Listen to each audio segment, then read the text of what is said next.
Larry, I couldn't wait. I said, I'm driving because I got secret Larry Krueger questions to kind of just not put this to bed, but a lot of Niner faithful, including yourself, because you are connected. You are born here in San Francisco, Larry. So I know you're hurt. You do the technical aspect of it. You're hurt, and we want to hear from the Twitch, YouTube. But, Larry, just talk to us about what went through your mind as soon as Kansas City celebrated in Las Vegas. And I'm going to share with you what went through my mind, my secret Larry Krueger questions. We'll get to the Warriors. But, Larry, talk to me. How you feeling, man? Has anything changed about certain people, players? Because they have for me. Good morning. Good morning, man. Good to see you, Goo. Man, I was in Las Vegas all week. It was an awesome week. And then to just have it end the way it ended, it was just a kick to the gut, man, just a kick to the gut. And it's like for those of us, and I know there's lots of fans out there that were grinding, mini camp, training camp, preseason, just every day of the season. And right. The finality of like, oh, man, you got to be kidding. They can't get it done in a year where Kansas City's in a transition year, where they don't have good offensive tackles, where they didn't have a great offensive team this year. And you still can't beat Mahomes in that situation. And just, the O-line came up small in a key moment, and that was a big concern all year. There's some positives. The positives, I really feel like Brock Purdy the moment wasn't too big for him. You know what I mean? Mm-hmm. He played, I thought, poised in that under a ton of pressure. But, if you can't beat Mahomes and Reed in their transition year, when you're totally loading up Chase Young, Hargrave, Randy Gregory, you loaded up on the defensive line. You spent a ton of money, and you couldn't get it done. It's just like they're going to have other opportunities. It's not like, they got a 23 or 24-year-old quarterback. They got a relatively young head coach, relatively young GM, but it stings, man. And it's like, you got to be kidding me. You're going to have to go through all the draft and the mini camp and again just to get back. And what's really exhausting is just next year they look great. They get off to a 5-0 start. Yeah, it doesn't mean anything. Wait until the playoffs. Oh, they're 7-0. Talk down. Yeah, it doesn't mean anything. Wait until the playoffs. They're 9-3. Whatever. None of this means anything. They're they'll crap out in the playoffs. So it's like, until you climb to the top of the mountain, you're going to have your doubters. Just the way it is. But it was painful, man. It was absolutely painful to, I really thought this was their window to get it, and it seemed like they had it. I thought the defense looked awesome in the first half, and then the defense just kept getting worse and worse and worse as the game progressed. And ultimately, Snead and McDuffie, Baldy said it best, I thought, on the Monday after the game. He's like, Snead and McDuffie snuffed out the candles for Ayuk and Debo. And if you take away Ayuk and Debo, the Niners don't look quite, Larry, quite that's the same. where I want to start. I was just about to fire that to you. It can't just be, and I'm not saying you are doing this, but okay, we understand Snead and McDuffie snuffed them out. But if I'm holding Kyle to the standard that I elevated him to, so why can't you fight resistance? Why can't you go in there just like every team that plays the Kansas City Chiefs try to do? And the Niners did it for a half in regard to trying to stop Kelsey, but that you can't do it. It's too hard. We talked to Baldy and Lorenzo Neal in Vegas, and they just talked about how hard that assignment is. And I thought about this great Chief run as far as a defensive coordinator standpoint and opposing defenses. You go in knowing, we got to stop Kelsey. We got to stop Jordan or Kobe, but you just can't. My question to you, and a lot of 49er fans have asked Steiny and I all week, why couldn't Kyle make an adjustment to that? And maybe, okay, you take away Kittle, but then I get Ayuk.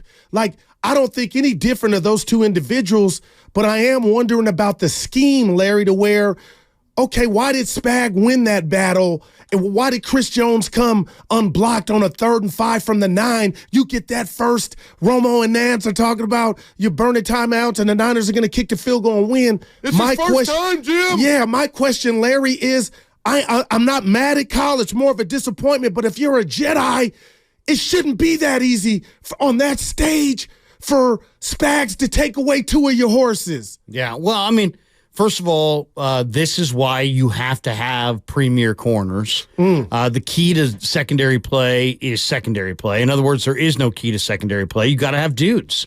And L'Jarius Sneed and Trent McDuffie are dudes. Sneed was a Pro Bowler. McDuffie, I think, was the All-Pro nickel. So, I mean, you're talking about the best at his position in the entire league. So, I mean, McDuffie's a smallish guy, 5'10", but he shut down Debo. He got right in his hip pocket. Man. Debo couldn't separate.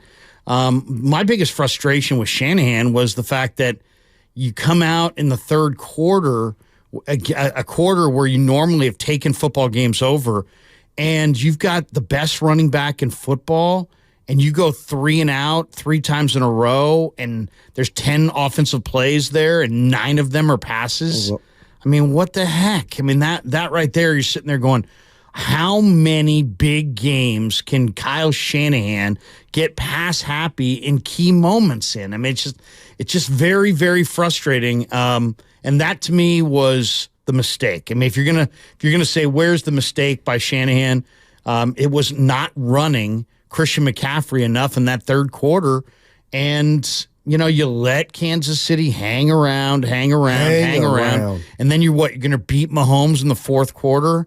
I mean, seriously, that's your plan? If you told me on Tuesday, here's how this game's going to go. Niners are going to look good defensively, and then they're just going to kind of hang around, and they're going to let Mahomes hang around until the fourth quarter, and then we'll see how it goes from there. I would have said, oh, my God, that's an awful plan, because Mahomes is awesome in the fourth quarter, and he was. And, credit him. He's a great competitor.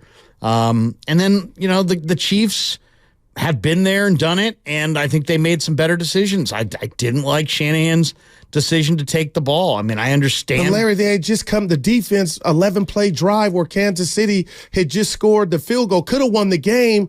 I kind of understand, Kyle, but that's not the reason. But that's not the reasoning he gave for why he did it. Ooh.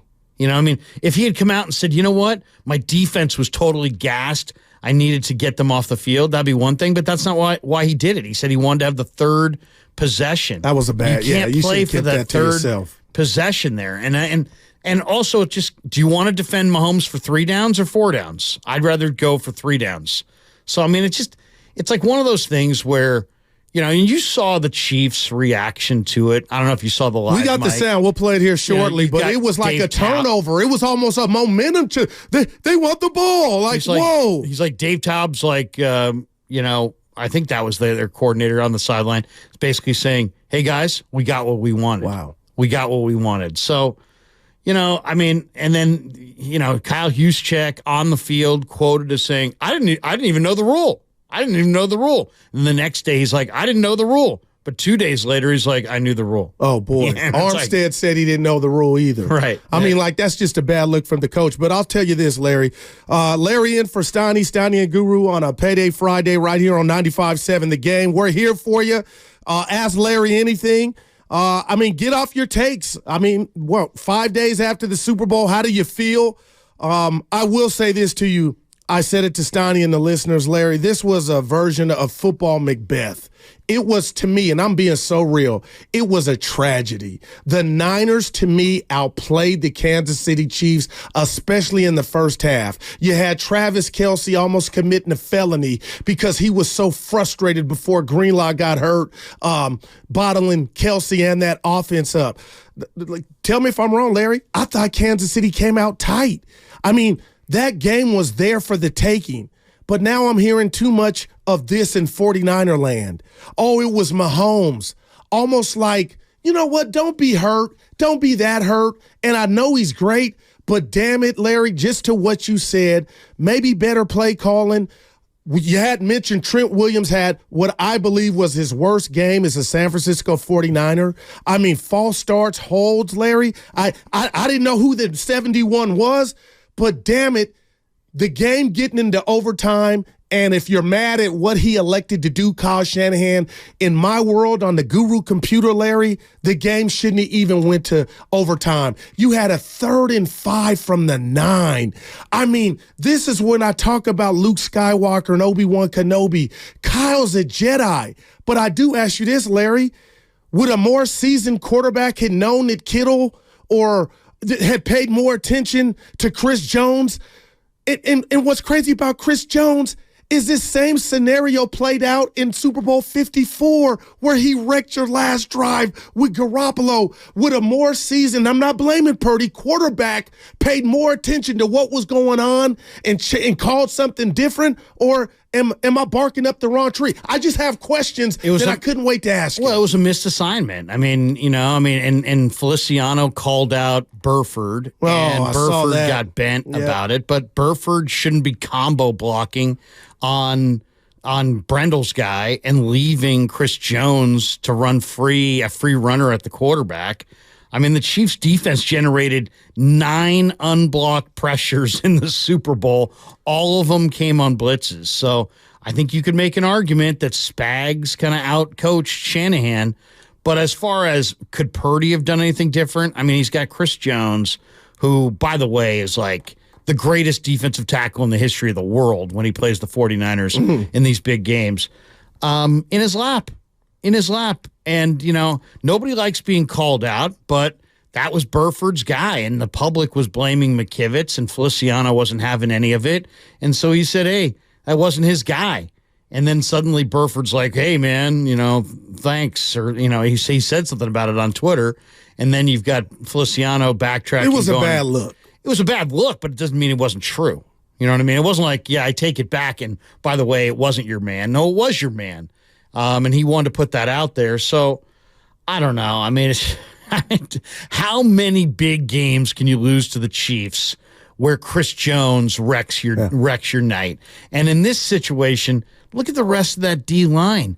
There's no young Frank Clark there. I mean, Karlaftis is nice, but the other 2 guys are just guys. And you on a line that has 2 guys on it, you let Chris Jones have that kind of an impact.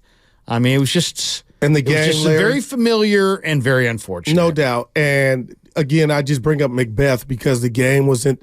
I mean, you come out the second half and you're without the services of Dre Greenlaw. We'll get to that and the impact of that loss. But you get an interception by the great Patrick Mahomes, and the offense gets the ball at the 40 and can't score. I guess that's my Larry. They couldn't take advantage of their breaks early. Who was that? Is that where we hone in on Kyle? Because I told Steiny, I'm not saying fire Kyle. I'm not an idiot. But on that stage, this is when your brilliance was supposed to shine. And you get to this juncture again, the second time in 5 years. I'm talking about the Niners have, if not, some of the best weaponry as a collective in the game. But are you telling me, when you get a great secondary like the Ravens or Cleveland and Kansas City, then they can stop you?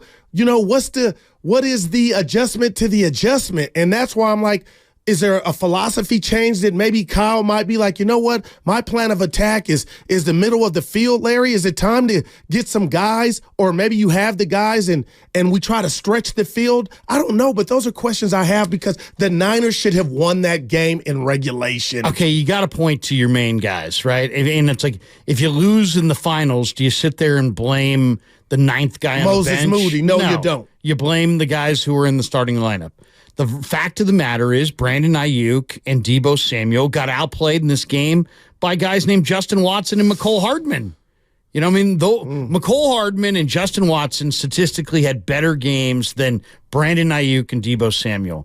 The only criticism I would have for Shanahan in this situation is that you sure used the hell out of Greenlaw, man. You had Jalen Graham sitting there all year. You had D. Winters sitting there all year. You had depth at linebacker. You didn't use your depth at linebacker, and then you wind up running your Pro Bowl linebacker into the ground because he's just so banged up, and you couldn't just back him off a little bit. So I kind of blame them for not resting some of their guys a little bit more liberally during the regular season. They just went with their number one guys every single week for the most part. I would have loved to have seen a fresher McCaffrey in the Super Bowl, a fresher Dre Greenlaw, a fresher Deebo Samuel. I mean, the Deebo that I saw looked really dinged. He's got the shoulder. He just didn't look right physically. But he touched it a lot, 13 times, Larry. They tried to use him. They tried to. I mean, that's the thing. I mean, why? That's the other. I kind of wonder question the wisdom of trying to feature a guy who was banged up. Deebo didn't get, left the Green Bay game, has a major shoulder injury. Shanahan wouldn't say what it was. Is it a rotator cuff? Is it a fracture? Is it a labrum? I don't know what his shoulder issue was, but it was obviously serious. And then 2 weeks later, you're featuring him when you have Brandon Ayuk and George Kittle and Christian McCaffrey. So I understand why you'd want to if he were fresh and healthy, but I didn't see a fresh and healthy Deebo at the end of the year. And the reality is now they got a very, very difficult decision on their hands because Deebo makes $28 million and Ayuk's going to get something close. Yeah. And then you got to ask yourself, on a team that was 32nd in the NFL in pass attempts, there is no team in the NFL that throws the ball less than the 49ers. And you're going to commit over $50 million of cap room to two wide receivers on the team that throws the least in the NFL. I got to question the wisdom of that. So I'm not sure exactly what they're going to do with Ayuk or Deebo or their cap, but it's kind of hard to see. It's hard to envision them spending over $50 million on two wide receivers. Wow, we're going to find out, Larry, and that's why it makes, the fact that the team didn't get it done, I feel like there's just a pressure element to it, and you could be a fan because we know Kyle Shanahan is not going anywhere in regard to his contract status. But as far as a fan, Larry, and that's what I am, Pete Franklin said it, short for fanatic, you can lose confidence from the fan base. And again, on a daily basis, that may mean nothing to Kyle Shanahan. But I've been here all week. We've been taking calls. I listened to Butch and Bonte and Willard and Dibbs. I'm hearing the people say or clamor somewhat, Larry, for change. And again, you're not going to get a different head coach, but I do wonder if his philosophy or his principles might change down the road, because I know he's brilliant, but at the end of the day, I can run down over the last 5 years. Nobody's gotten closer to going back to the Super Bowl and losing two. And this iteration of the Chiefs was, I believe, the best version, for another team to get them. And you had them. They were gettable. And that's all. And Denny Green, rest in peace, you let him off the hook. Larry in for Steiny right here on a Payday Friday. Let's take a phone call. Yeah. We got some support for Shanny. Let's go out to Steve in San Francisco. What's up, Steve? What's going on, fellas? Hey, I don't have support for Shanny. I need my readers. Yeah. It's when he could take us to the dance, but he doesn't dance, if that makes any sense, man. He gets us there, but I don't think he can get us over the hump.